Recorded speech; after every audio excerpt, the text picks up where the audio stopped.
saya ketik lagu Abangku Jauh itu muncul tuh Teh. Iya. Nah itu sendiri pernah tidak dihubungi oleh pihak rumah karaoke? Alhamdulillah sampai sekarang nggak pernah. Berarti lagu Teh terkenal di mana-mana itu Teh juga nggak tahu Teh? Nggak tahu. Sekarangnya beraninya orang mengupload lagu seseorang tanpa izin. Mendapatkan iklan nih dari YouTube. Iya. Teh sendiri dari hasil iklan itu dapat nggak bagiannya? Belum pernah. Oke, tadi sempat kepotong karena ini ya matahari sangat terik sekali. Kita ini posisinya ada di kampungnya Teh Nurdi di Sungai Jering. Jadi sekeliling kita ini banyak sawah. Kemudian juga di sini ada bekas peti gitu ya, aktivitas tambang emas ya. Oke, tadi kita sudah banyak berbincang tentang lagu, terutama Abangku Jauh dan Jika Bulan. Kemudian awal perkenalan dengan mendiang suami Adli Hudman. Nah, dari karya-karya yang dihasilkan tadi itu sebenarnya Teh pernah mendapatkan apresiasi atau tidak gitu? Maksudnya dari apresiasi, penghargaan, kemudian apresiasi apa namanya royalti atau sesuatu hal yang Ete merasa dihargai berkat dengan karya-karya yang pernah dilahirkan dari Ete maupun dari mendiang. Oh, kalau masalah penghargaan ya itu dari Kabupaten Merangin ada, dari Onrom dulu ada penghargaan dari dulu kan Diknas. Dari Dikbud ya. Dikbud dulu. Ya. Dulu Dikbud. Sekarang Diknas. Nah, penghargaan itu ada, kalau dari perusahaan rekaman itu kita kan sistem jual habis. Jadi jual habis itu maksudnya Teh ngasih lagu, siap rekaman, siap syuting, bayar, habis pulang. Oh, kalau sekarang ini kan maksud jual habis itu apakah Teh menjual hak kekayaan intelektual Teh sendiri sebagai pencipta lagu, kemudian lagu itu dijual ke orang atau sekedar menjual suaranya saja dalam bentuk VCD atau gimana? Itu cuman menjual suara gitu. Jadi bukan hak cipta, bukan dialihkan, bukan ya? Hak cipta tetap milik kita. Tetap milik kita. Jadi udah rekaman misalnya rekamannya di Padang, habis rekaman, habis ini bayar pulang. Seandainya nanti ada produser lain yang nawar lagi lagu itu, kita masih bisa jual lagi. Oh, artinya perjanjian jual habis itu tidak cuma bisa direkam, kemudian hasil rekamannya ini itulah yang dijual oleh Tanama Record ya, setahu saya ya. Yeah. Artinya kalau hak cipta misalkan milik lagu itu tetap miliknya milik kita. Tetap milik kita. Nah, ini kan sekarang zamannya zaman teknologi ya, digital.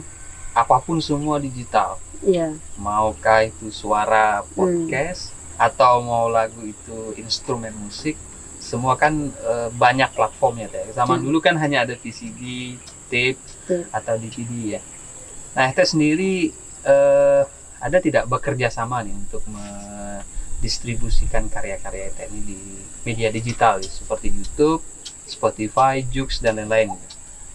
Untuk saat sekarang ini belum ada gitu.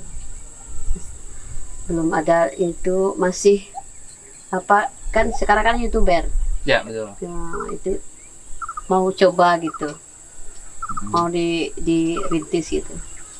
Kalau yang kan ada channel baru ya yang saya lihat itu kan ada Kelangun Entertainment. Nah, kebetulan itu saya sendiri sih pengelolanya. Jangan lupa ya. Ya, jangan lupa subscribe juga dan ditonton terus. Nah, sebenarnya kita untuk project yang Kelangun Entertainment ini kerjasama dengan salah satunya dengan Teh Nurdi juga itu. Sebenarnya Kelangun ini kan kita filosofisnya itu Kelangun itu kan rindu ya. Rindu. Karena lagu-lagu itu ini kan lagu-lagu lama yang semua orang pasti rindulah dengan suaranya Teh Nurdi. Itu Kelangun ya. Kelangun bahasa itu boleh dibilang bahasa Merangin gitu. Ya, semua bahasa Jambi. Semua orang pasti tahu kalau dibilang Kelangun. Kelangun pasti artinya tahu. rindu. Pasti rindu.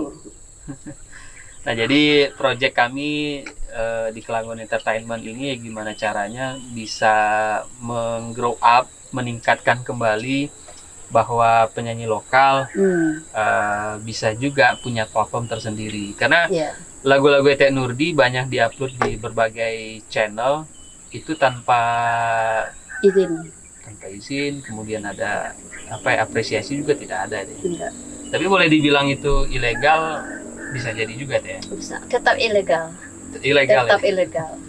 Nah, satu lagi nih Teh, kalau misalkan saya nih ke nyanyi nih di rumah karaoke, saya ketik lagu Abang Puja itu muncul nih Teh. Nah, itu sendiri pernah tidak dihubungi oleh pihak apakah itu Tanama atau bisa jadi rumah karaoke untuk menggunakan lagu Ete? Alhamdulillah sampai sekarang nggak pernah. Belum pernah ya Teh? Nggak pernah. Berarti lagu Ete terkenal di mana-mana itu Ete juga nggak tahu Teh? Nggak tahu. Sekarangnya beraninya orang mengupload lagu seseorang tanpa izin. Saya lihat juga nih ya, ada beberapa channel yang sudah monetize, artinya sudah mendapatkan iklan nih dari YouTube. Iya. Ete sendiri dari hasil iklan itu dapat nggak bagiannya? Belum pernah. Tengah malam nih dibangunin untuk nulis lagu. Iya, betul. Itu kan perjuangan. Perjuangan. Tapi tiba-tiba ada orang lain yang bisa seenaknya saja mengupload, kemudian mendapatkan uang, kemudian pemiliknya tidak dapat apa-apa. Itu kan sama aja dengan pencurian. Pencuri, tetap tidak berkah. Nah, kita doakan saja nih dari apa yang kita obrolkan ini ke pemilik channel-channel yang selama ini tidak pernah memberikan apresiasi, itu apapun bentuknya, tolong dicatat gitu. Pemiliknya sendiri sudah menyampaikan bahwa itu ilegal. Jadi untuk urusan pendistribusian di YouTube nanti akan diserahkan kepada saya gitu Teh. Dan kami berdua juga membuat platform tersendiri, itu namanya Kelangon Entertainment. Nah, ini channel khusus yang nantinya lagu-lagu daerah. Saya tahu kalau lagu daerah ini kan jarang ya yang dilindungi ya. Baik itu secara kekayaan intelektualnya, kemudian apalagi ya istilahnya ada nih yang memakai harus izin kan, biasanya ada yang mengingatkan gitu. Nah ya ini kan ibaratnya tidak punya tim untuk selalu mengingatkan orang-orang ini gitu. Nah apakah Eta juga pernah tidak gitu, Eta ini pribadi ya mengingatkan kepada pemilik channel supaya lagunya itu dihapus dong gitu, saya pemilik lagu nih gitu? Pernah, sering dia komen di channel seseorang, komen. Jadi sebagian yang itu yang jawabnya ada itu, dia minta maaf katanya nggak ada nomor saya gitu. Kalau memang nomor saya itu belum dapat, kok beraninya dia upload lagu itu? Kalau memang itu niat itu ikhlas, boleh, jangan dibilang kita mencuri atau maling. Dicarilah pemiliknya, dicarilah penciptanya. Tete kan punya ini ya, sosial media kan? Saya punya sosial media. Paling kan di Facebook ya, yang Facebook, udah banyak temannya juga, dan udah lama juga Tete buat akun Facebook gitu. Dari sosmed yang Tete punya, ada nggak orang yang misalkan kirim pesan, mohon izin saya menggunakan lagu bla bla bla gitu, ada tidak ada? Itu terakhir itu cuma teman terdekat yang minta izin. Tapi kalau untuk yang itu yang saya tidak kenal itu nggak pernah. Jadi setelah saya komen di YouTube-nya, di channelnya, baru dia minta maaf. Jadi komen ini responnya positif ya? Kadang positif, kadang membangkang. Mereka itu tetap membangkang. Saya harus hapus, tolong dong hapus. Ini lagu saya, kamu uploadnya bukan tanpa izin, tetap maling. Saya bilang, saya ada jawaban, saya senang dengan lagu ini, untuk apa saya hapus? Artinya itu dia membantah gitu. Tidak ingin menghapus gitu. Menghapus enggak, sebagian padahal sudah meminta. Saya mohon tolong dihapus, saya udah punya channel, tolong dihapus lagu ini lagu saya, ciptaan almarhum, ada sebagian ciptaan saya, kita suruh hapus. Dia kadang yang orangnya yang pintar gitu, orang yang cerdas gitu, langsung dihapus, maaf, Jadi minta dia maaf, paham, minta maaf. minta maaf gitu. Yang ini yang betul-betul maling itu nggak mau dihapus, bahkan jawabannya kasar, ada sebagian kasar, Kalau boleh tahu sekeras apa gitu teh jawaban dari mereka? sampai-sampai dia bilang ini bukan Nurdi Abdullah asli, ini yang komen Nurdi Abdullah KW. Sampai orang bilang itu saya Nurdi Abdullah KW. Jadi ada yang asli, ada yang KW deh. Jadi saya bingung juga. Ya bingung. Jadi dalam video kali ini saya juga meminta bahwa beliau ini memang Nurdi Abdullah. Saya kenal beliau sudah lama. Kebetulan ibu saya pun juga kenal baik dengan beliau. Nah, kalau ada yang bilang ini KW, emang KW itu KW apanya gitu? Apakah KW hidungnya atau enggaknya asli?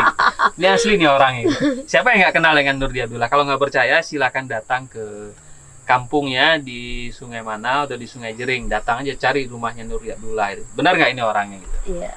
Insya Allah saya sambut dengan baik. Jadi itu sih yang menjadi saya awalnya juga sama nih melihat lagunya Etek Nurdi diupload di berbagai macam channel orang gitu. Kemudian saya lihat kok sudah dilisensikan ke YouTube, tapi yang pemilik lisensinya itu bukan atas nama Nurdi Abdullah. Iya. Bahkan yang melisensikan itu menurut saya tidak ada hubungannya sama sekali dengan Etek Nurdi. Nah, waktu itu saya pernah menghubungi beliau lewat Messenger.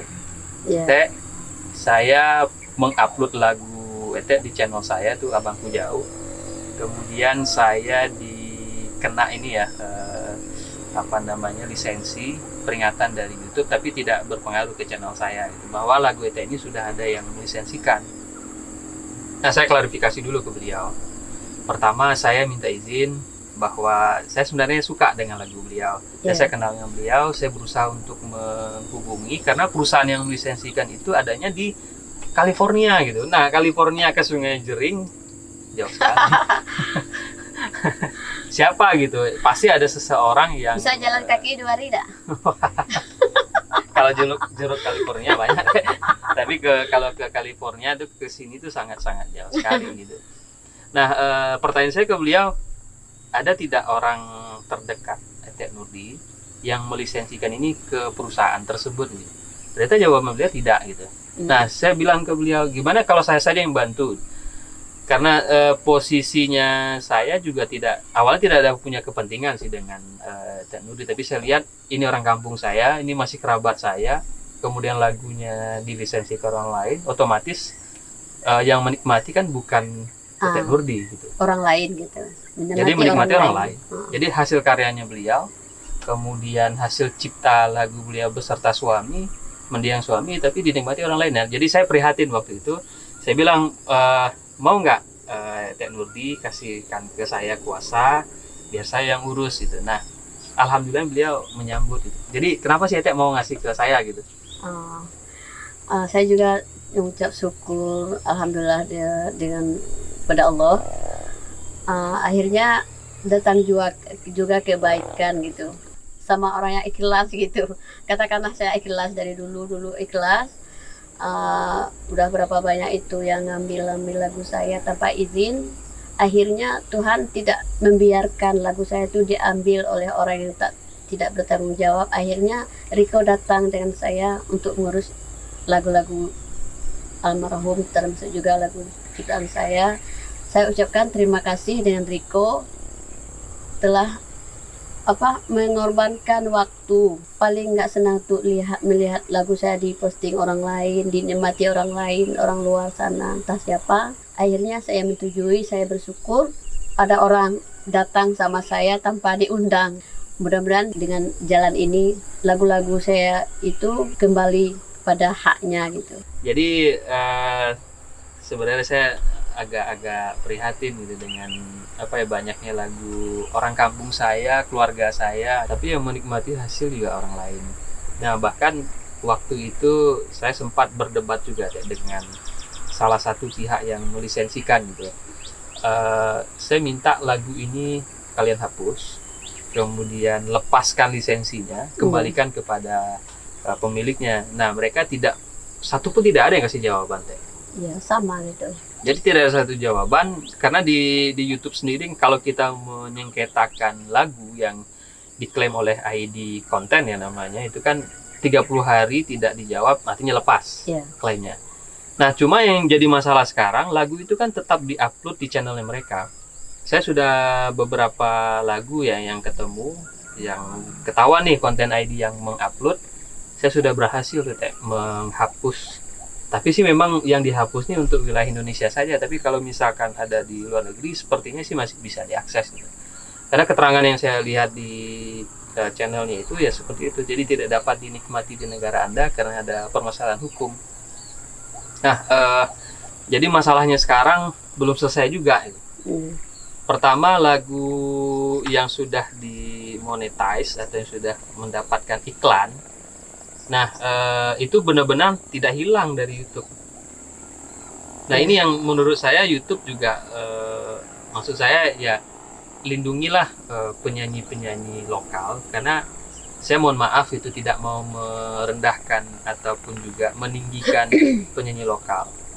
Tidak semua warga Indonesia ini paham tentang hak kekayaan intelektual, karena buktinya saja lagu-lagu yang seharusnya dinikmati hasilnya oleh pemilik ternyata bisa lepas loh. Dan itu saya lihat bukan punya Teh Nurdi saja, masih banyak juga penyanyi-penyanyi lokal lain yang lagunya itu dilisensikan ke YouTube oleh orang-orang yang menurut saya tidak ada hubungannya sama sekali. Seperti Haji Muhammad Hatta, penyanyi yang dari Batanghari gitu. Itu lagu-lagunya juga banyak dilisensikan ke YouTube, kemudian tidak ada pembicaraan kepada ahli waris, kemudian juga tidak ada omongan ini bagaimana bagi hasil dan segala macam. Dan menurut saya YouTube juga perlu melihat bahwa penyanyi lokal juga perlu dapat perlindungan. Tadi kan sudah ngomongin tentang lagu, tentang apa lagi namanya, hak kekayaan intelektual. Nah, ke depan rencana Teh untuk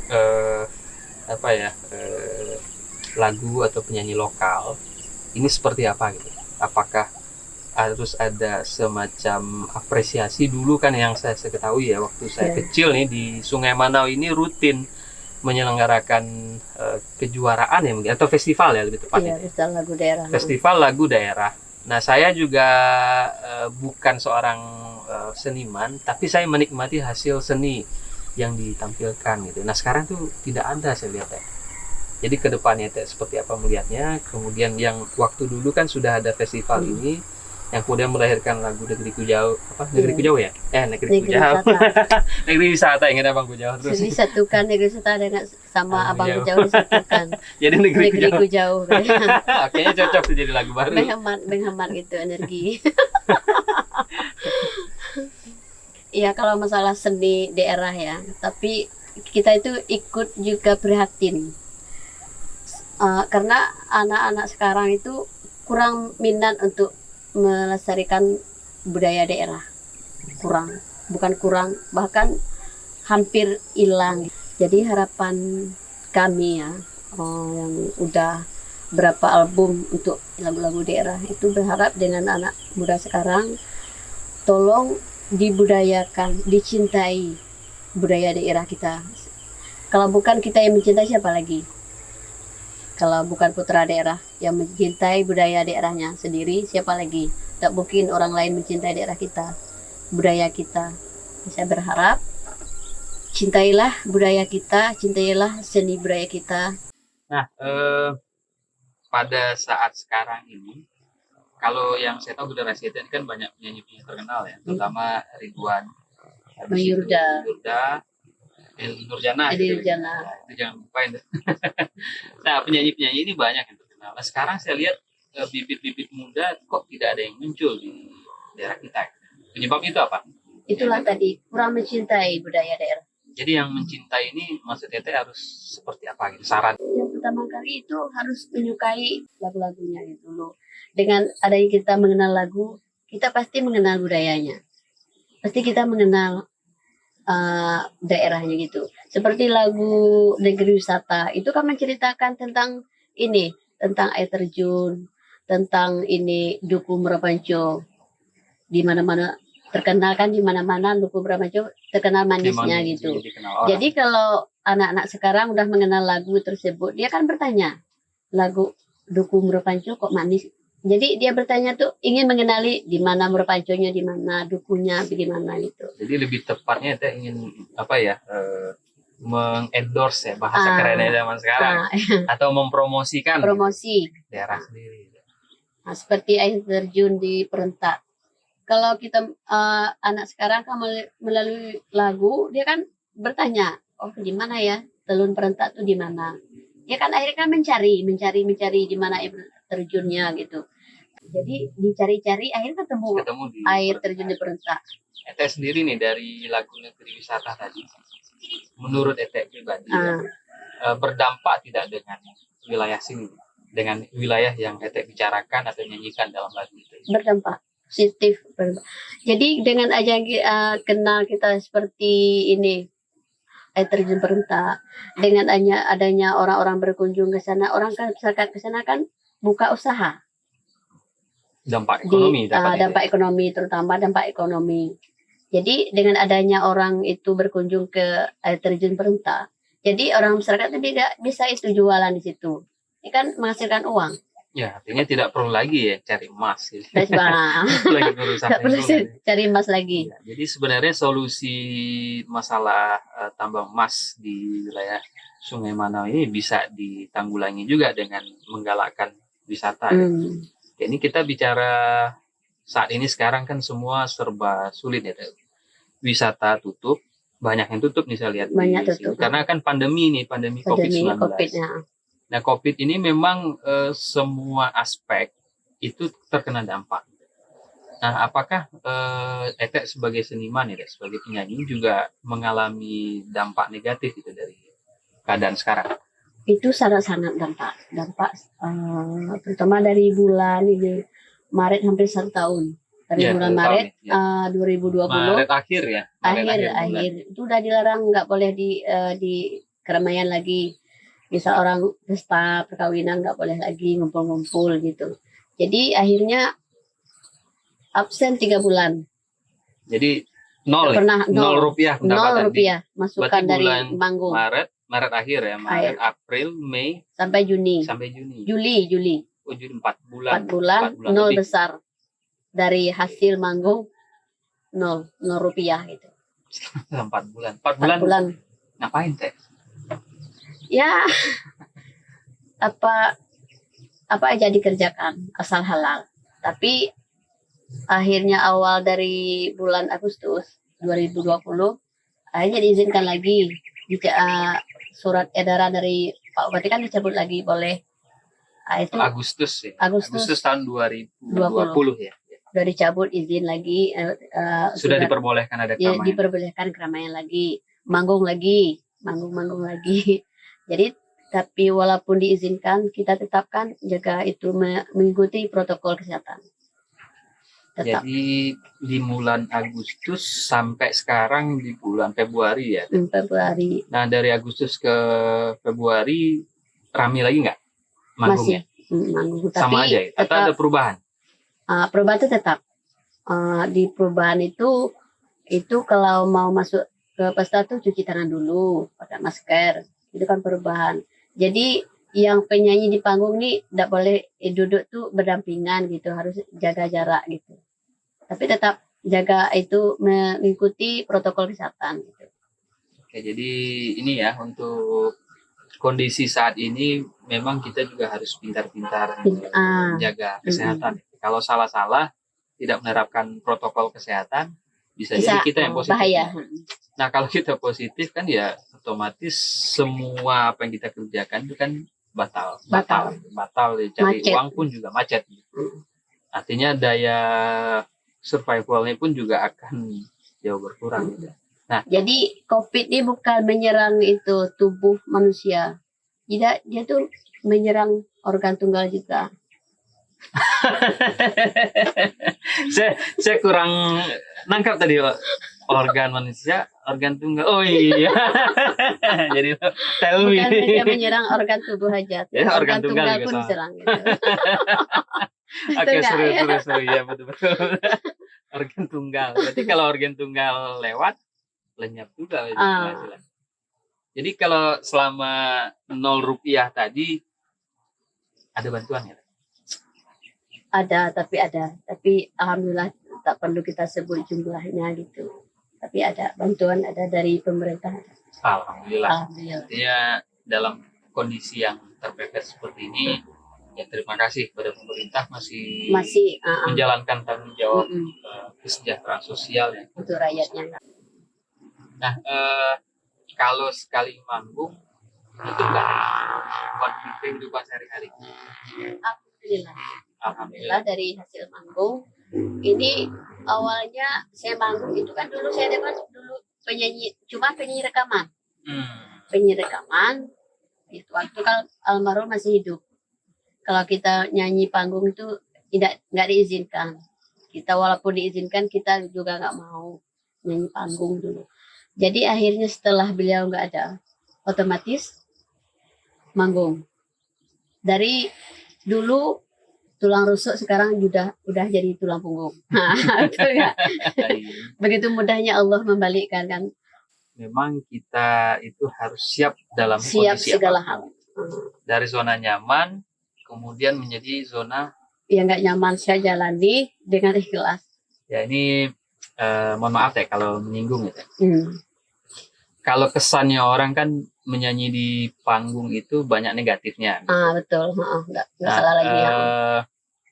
Ada identik dengan sawer, kemudian pelecehan seksual, dan ini sebenarnya dalam kondisi yang tidak nyaman bagi seorang perempuan di atas panggung gitu.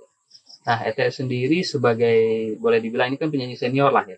Iya. Untuk menyikapi kondisi tersebut seperti apa?